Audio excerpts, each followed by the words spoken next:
Hello everyone and welcome back to our YouTube channel. Today I will guide you through the process of using Weebly to create a stunning website.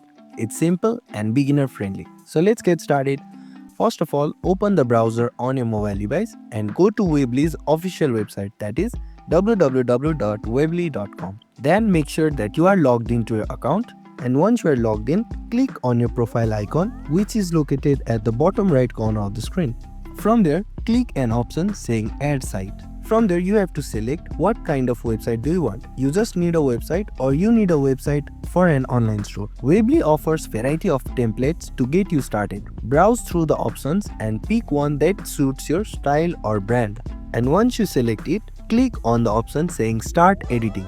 And now you're in the Weebly editor.